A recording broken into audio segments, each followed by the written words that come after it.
J'ai bien centré le truc. 26,58, tu te fous de ma gueule, toi, l'appareil, là? Hein? J'ai fait du nettoyage et puis j'ai moins qu'avant. Oui, aïe. C'est comme d'habitude.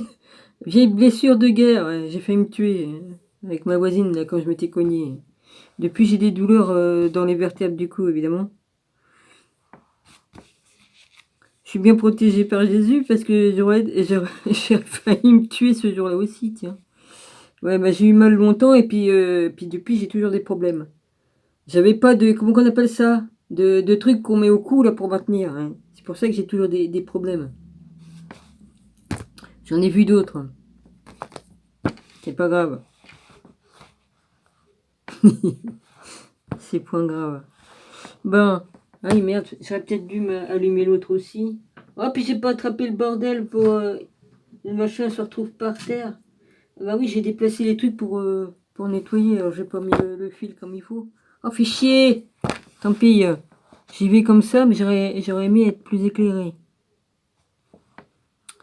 Alors je reprends dans Jésus et les derniers jours. Je suis à la page 279. J'avais lu, je vais reprendre un petit peu au-dessus pour vous remettre dans le bain. Et puis voilà, hein, 400 lignes plus haut. Alors, je reprends à Pilate. Pilate refuse de s'occuper du cas de Jésus. Il congédie tout le monde et donne l'ordre de remettre Jésus à Antipas. Excusez-moi, j'ai oublié de vous saluer. Bonjour à tous mes abonnés, aux frères et sœurs et aux amis. Voilà, soyez tous bénis. Mon rabbi, je te bénis. Philippe, merci de ta visite. Voilà. Et puis voilà. J'embrasse tout le monde. Ma dragonnette, je ne t'oublie pas. Et puis les autres, hein, non plus. Hein. Je vais pas dire tous les noms. Alors, excusez-moi. Alors, j'en étais là. Refuse. Je reprends à Pilate, tant pis. Pilate refuse de s'occuper du cas de Jésus. Il congédie tout le monde et donne l'ordre de remettre Jésus à Antipas. Sous les premières lumières du jour, Jésus est une fois encore escorté dans les rues de la ville haute. On ne voit aucune trace des paysans galiléens venus en pèlerinage, ni des autres juifs, des classes inférieures, qui n'ont aucune raison de se trouver dans les rues d'un quartier aussi huppé à cette heure-ci. Voilà, j'étais arrêté ici. On aperçoit des esclaves qui balaient la porte de la maison de leur maître tandis qu'à l'intérieur, les riches prennent leur petit déjeuner. Mais si Pilate pense s'être débarrassé du piège de Caïphe, il a tort, car bientôt le groupe du temple au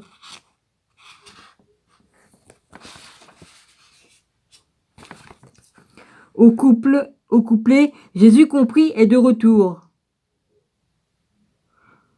Hérode Antipas a été enchanté de rencontrer enfin le Nazaréen. Merde, si je mets pas le micro.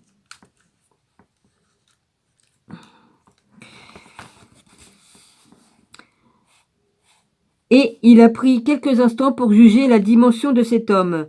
Le tétrarque a même réclamé un miracle pour son amusement personnel. Tu parles d'un con. J'en ai rien à foutre, c'est comme si j'y étais, alors j'ai le droit de... Je dis ce que je veux. L'autre, il est mort, oui, mais il est en enfer. Hein. Alors, à l'époque, il n'y avait pas l'enfer, mais... Non, c'était pas pareil que maintenant. Ça a changé. Après, une fois que Jésus était... Et ils l'ont tué Jésus, il est... Enfin, il y avait sûrement l'enfer, mais c'était pas comme... Il y a eu des changements entre-temps. Hein. Ça se passait pas de la même façon que maintenant. Oui, bah, j'ai déjà expliqué, je vais pas redire, mais... C'est assez complexe. Bon. Antipas ne craint ni Caïphe... Antipas ne craint ni Caïphe ni le grand prêtre, car ils n'ont aucun pouvoir sur lui. Dès qu'ils lancèrent leur salve d'accusation contre Jésus, dans l'espoir de rallier le tétrarque à leur cause, Antipas refusa tout bonnement d'écouter. Ben voyons. Il lui sembla peu opportun de se retrouver coincé au milieu d'une lutte de pouvoir entre le Temple et Rome. Qui plus est, il est toujours hanté par la mort de Jean le Baptiste et par les nombreuses prédictions selon lesquelles cette exécution conduira son royaume à sa perte. La dernière chose dont Antipas a besoin, c'est du sang d'un autre homme saint sur ses mains. Même si Jésus refusa de réaliser un miracle, Antipas ne fit aucune raison ne vit aucune raison de le condamner à mort. Il laissa ses soldats s'amuser avec lui, le rallier et le ridiculiser en le questionnant sur sa royale identité avant de poser un vieux manteau militaire sur les épaules du prisonnier. Il était pourpre, la couleur des rois.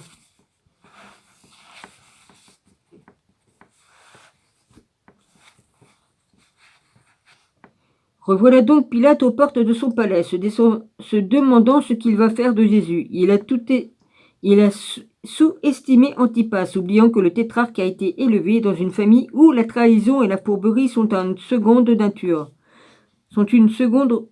nature. Étrangement, Pilate voit dans la décision d'Antipas un discret témoignage de solidarité à son égard, car Antipas, un juif, a clairement choisi de se ranger derrière Rome plutôt que derrière les prêtres du temple. Jusqu'à maintenant, Pilate et Antipas avaient été ennemis, mais ils se considéreront dorénavant comme des amis. Pilate doit malgré tout s'occuper de rusés caïphes formés aux intrigues de palais par Anne et qui se tient de nouveau devant lui. Pilate n'a plus besoin d'option, il ne peut pas ordonner aux Juifs de relâcher Jésus, car cela interférerait avec leur loi religieuse, et l'empereur Tibère a expressément demandé au gouverneur romain de ne pas s'en mêler. Après tout, il n'est pas obligé d'accepter le prisonnier. Il pourrait ordonner à Caïphe d'envoyer Jésus à la forteresse Antonia, où il resterait détenu jusqu'à la fin de la Pâque, et peut-être même bien après. Lorsque Pilate aurait déjà quitté la ville, par-dessus tout, Pilate tient à éviter les problèmes, alors il finit par envoyer Caïphe et accepte à contre-cœur de garder le Nazaréen. Le destin de Jésus est maintenant entre les mains de Rome. Tu me fais chier avec tes courants d'air, toi. Putain, qu'est-ce que... Fais chier, ce con. Il est pas humain, ce mec, c'est pas possible. C'est pas possible. Il est pas humain. On peut pas être comme ça, de faire ce qu'il fait, puis... Non, c'est impossible. Faire autant de courant d'air et puis de tenir le coup. Remarque qu'avec tout l'alcool qui se met dans le corps, il a chaud, mais normalement, t'as chaud, oui, mais tu peux quand même choper la crève. Oh, putain, il est malade. J'ai froid, hein, d'un coup d'un seul, hein.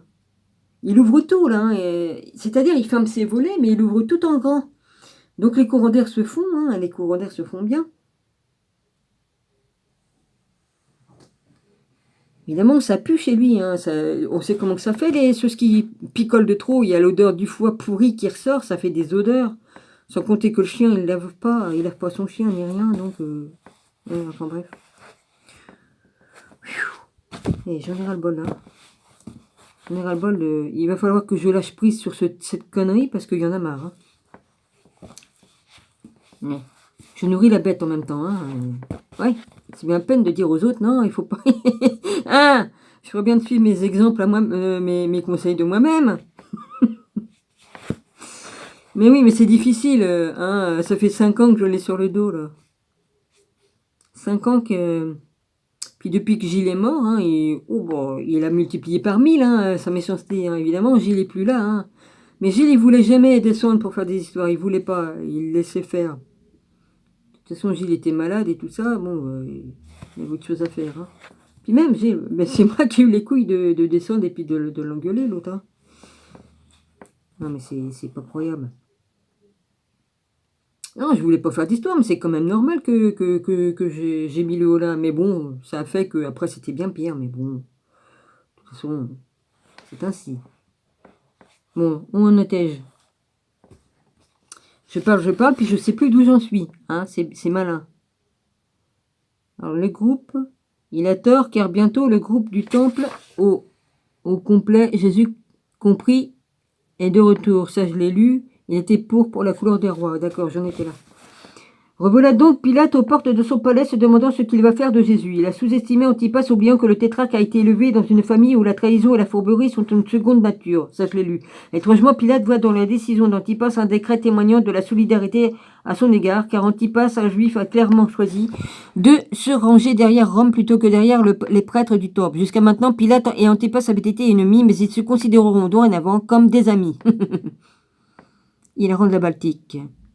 Pilate doit malgré tout s'occuper du rusé Caïphe, formé aux intrigues de palais par Anne et qui se tient de nouveau devant lui. Pilate n'a plus besoin d'option, il ne peut pas ordonner aux Juifs de relâcher Jésus, car cela interférerait avec leur loi religieuse et l'empereur Tibère a expressément demandé au au gouverneur. Et ça suffit, hein? Ça suffit comme si, la langue, là, vas-y. A expressément demandé au gouverneur romain de ne pas s'en mêler. Après tout, il n'est pas obligé d'accepter le prisonnier. Il pourrait ordonner à Caïphe d'envoyer Jésus à la forteresse Antonia où il restait détenu jusqu'à la fin. Bah ça, je l'ai lu là tout à l'heure. Grosse nouille.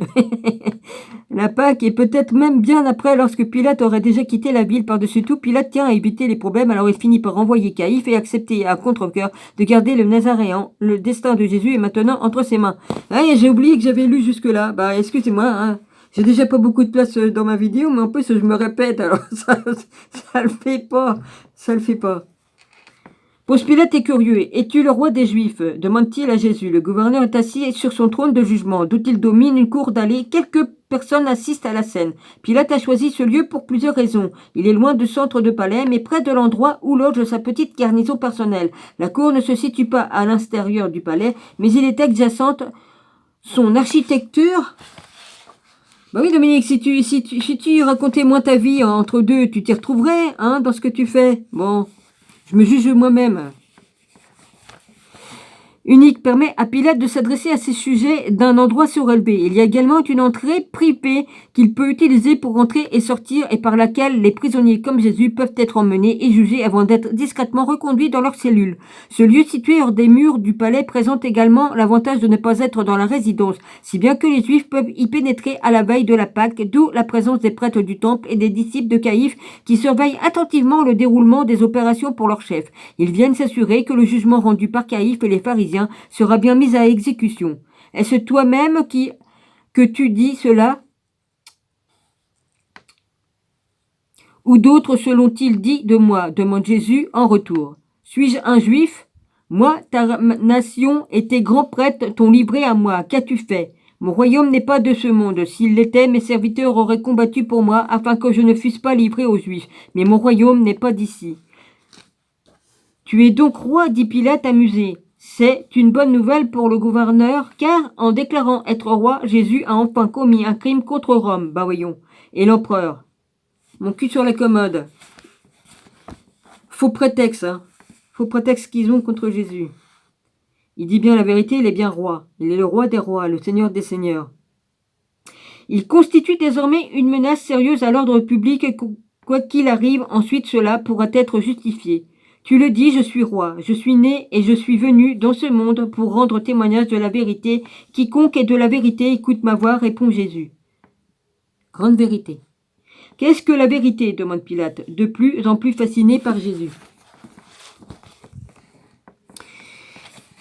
Si le Romain espérait une réponse à cette question, il est certainement déçu car Jésus garde le silence. Pilate sait que prêcher n'est pas un crime à moins qu'on prêche la rébellion contre Rome. Mais toute dissension avec le puissant Sanhédrin ne servira pas la cause de Pilate auprès de Tibère.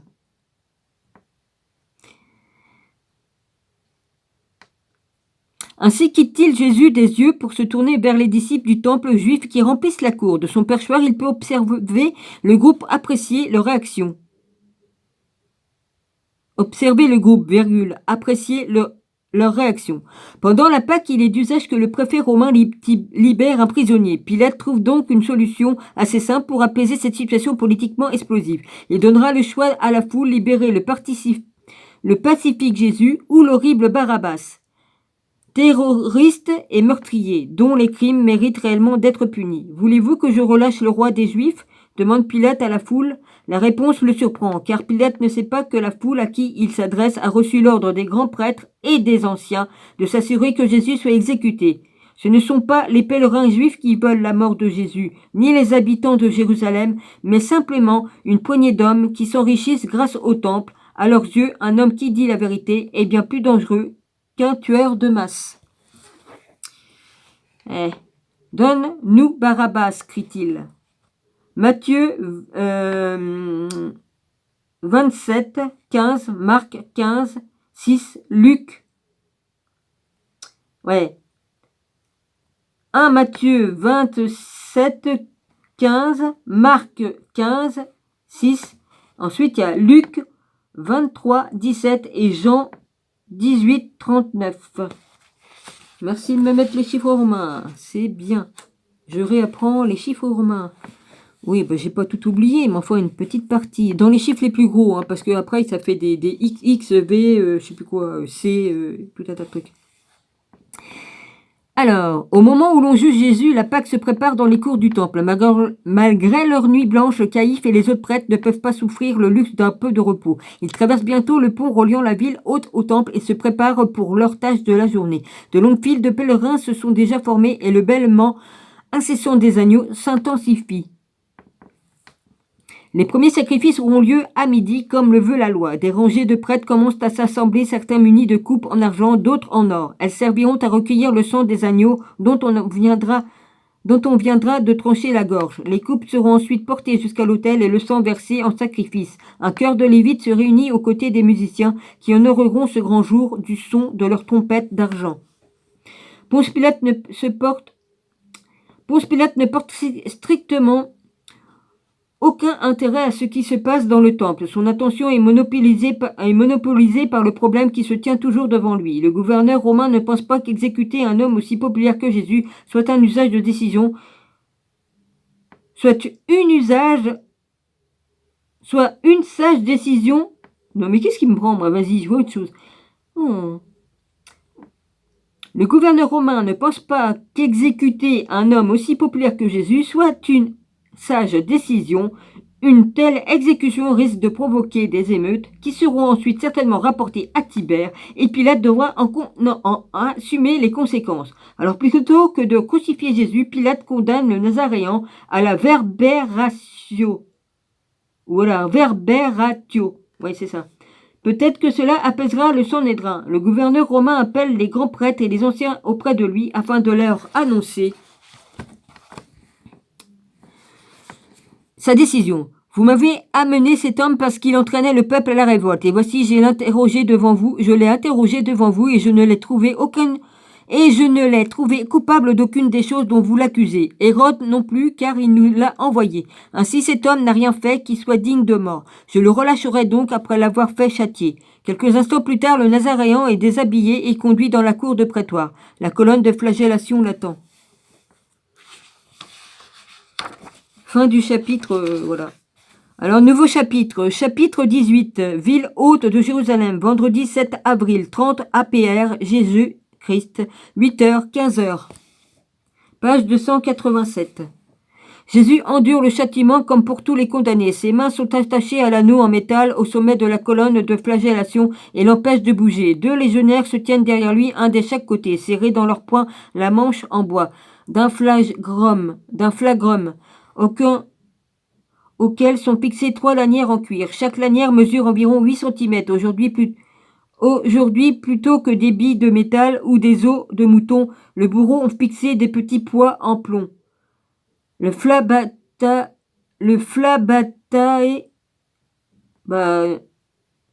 P-L-U-M-B-A, c'est un B ou un H? Un B. B-T-A-E, voilà. Le pleumbata, on ne doit pas prononcer le E qu'au bout, là, au bout de lanière. Ce choix est stratégique. Ces éléments ont une forme d'altère, n'arrachent pas la peau et le muscle aussi rapidement que les scorpiones ou embouts plus tranchants. Pour Jésus, ce n'est pas encore l'heure de mourir. Un troisième légionnaire reste à l'écart. Il consigne le nombre de coups infligés sur chaque abac. Au 4e membre de Cartegno est revenu. La mission d'attacher et d'enchaîner Jésus à la colonne de flagellation. Il se tient à présent sur le côté, prêt à remplacer un membre de l'escadron de la crucifixion. Si besoin, enfin, quelqu'un surveille l'équipe, c'est l'exactor mortis, le superviseur. La lanière s'abat sur Jésus. On ne lui laisse aucun répit entre les coups. Dès qu'un bourreau relève son fouet, un deuxième abat le sien sur le dos de Jésus. Même lorsque les lanières de cuir s'en mêlent, les soldats ne s'arrêtent pas. Selon la loi de Moïse, un homme peut recevoir un maximum de 40 moins un coup. C'est-à-dire qu'ils avaient le droit de mettre 39. Coup de fouet. Mais les Romains ne s'embarrassent pas de ce genre de détails. Pilate a demandé à ses hommes de fouetter Jésus et ils s'acquitteront de cette tâche jusqu'à ce que le Nazaréen soit physiquement brisé mais pas encore mort. C'est l'ordre qu'ils ont reçu, fouetter le Nazaréen, mais en aucune circonstance il ne doit être tué. Après la flagellation, on détache Jésus et on le redresse. Il a crié de douleur pendant le supplice, mais n'a pas vomi et ne s'est pas évanoui. Contrairement à beaucoup d'autres, néanmoins, son dos est sévèrement lacéré et il perd beaucoup de sang. Les marques de fouet descendant jusqu'à l'arrière de ses chevilles, et en plus de la déshydratation qui l'a tourmenté toute la nuit, il commence à glisser dans un état de choc.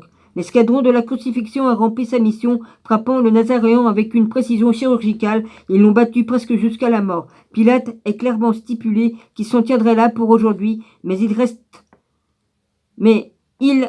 à attendre le fouet à la main. En cas où les mains de Jésus sont toujours attachées devant lui, il est péniblement reconduit à la prison, où les soldats romains s'amuseront à leur manière avec ce prisonnier unique. Jésus ne bouge pas. Lorsqu'ils enveloppent son corps nu d'une cape pourpre et sale, tout à fait conscient qu'elle collera bientôt à ses plaies. Les soldats fabriquent ensuite un faux sceptre avec des roseaux et le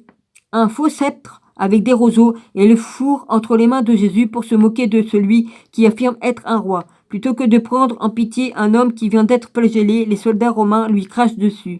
Bande d'enculés, je m'en fous, j'ai le droit de les engueuler. Même 2000 ans après. Si les soldats s'étaient arrêtés là, la scène n'aurait pas dépassé le stade de cette farce sournoise jouée par les hommes barbares. Mais les moqueries de ces brutes tournent bientôt au sadisme. Jusqu'à maintenant, on aurait pu, pour le défendre, rappeler que ce sont de simples soldats faisant ce qu'on leur a appris à faire. C'est la défense qu'utiliseront les escadrons de la mort nazis de la Seconde Guerre mondiale. Ils sont toujours là à notre époque. Toujours les mêmes. Je vais me gêner de dire ce que j'ai à dire. Rien de nouveau sous le soleil. Dont nombre des comportements semblent calqués sur les actions froides et cruelles du Cartagno romain. Les actions de Jules César et de tant d'autres guerriers romains démontrent sans ambiguïté qu'il était habituel de traiter les ennemis de Rome avec la plus grande cruauté. Les méthodes utilisées faisaient même parfois appel à une certaine créativité pathologique, mais aujourd'hui, les soldats en charge de Jésus se surpassent. Il ne s'agit pas d'un seul escadron, mais de l'intégralité des légionnaires personnels de Pilate dans une mise en scène terrifiante. Il commence par couper un petit arbuste blanc, le Rhamnus nabeca, a des feuilles elliptiques, rigides et de petites feuilles vertes, mais sa principale caractéristique réside dans ses longues épines recourbées et entrelacées. Je connais la plante. Foiré, hein. Les soldats n'hésitent pas à s'y piquer les mains pour fabriquer une couronne à partir de plusieurs branches. Lorsqu'ils ont terminé, la couronne vient compléter le déguisement du manteau pourpre et du sceptre en roseau. Vive le roi, bande de cons. Moi je dis vive le roi, oui, mais pas de la même façon que vous, hein. Jésus est trop faible pour protester lorsqu'il pose la couronne sur son crâne, enfonçant les épines dans sa peau. Elles atteignent de nombreux nerfs du crâne avant de s'enfoncer dans l'os. Les enculés. Le sang coule sur son visage. Jésus est debout dans la petite prison humilié par les soldats qui dansent à présent autour de lui. Certains le frappent, d'autres lui crachent dessus, d'autres encore se mettent à genoux. Et je me demande s'il n'a pas eu un œil qui a pris... Je me demande s'il n'a pas eu un des yeux qui a été blessé. La couronne est descendue comme ça, mais il y avait des grandes épines. Je me demande. Nom d'un chien, Seigneur.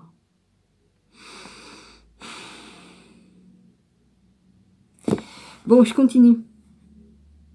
C'est rien, c'est mon empathie. C'est mon empathie. Il faut pas faire attention, d'accord. J'ai les larmes qui me viennent parce que, bon, c'est horrible.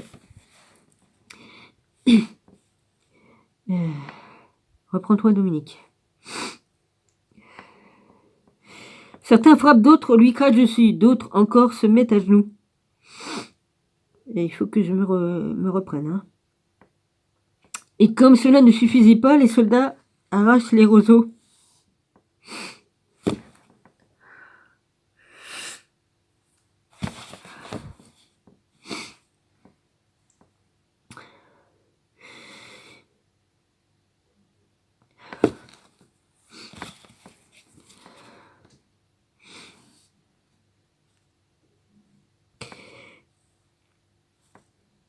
Les soldats arrachent le roseau de la main de Jésus et s'en servent pour le frapper à la tête, enfonçant les épines encore plus profondément dans le réseau serré des nerfs. Aussitôt, une sensation de brûlure ardent irradie son visage. Les gardiens sont ravis de constater qu'ils viennent d'inventer une des plus horribles méthodes de torture imaginables. J'espère qu'en enfer vous subissez bien pire.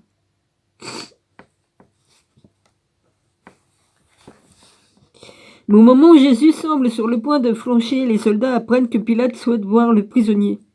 Jésus est donc une nouvelle fois conduit dans la cour publique, où le Sanhédrin et fidèles disciples attendent toujours.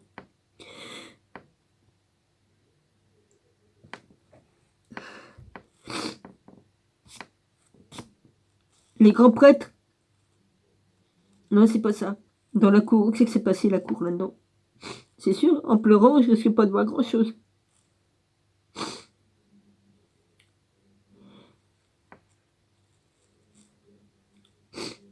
Au moment où Jésus semble sur le point de flancher, les soldats apprennent que Pilate souhaite voir le prisonnier. Jésus est donc une nouvelle fois conduit dans la cour publique des Sanhédrins. Il me reste combien de temps? Une minute? J'arrête ici. Et ses fidèles disciples attendent toujours. La vision de Jésus est trouble. Voilà, c'est ça que j'ai loupé. De toute façon, il ne reste plus grand temps.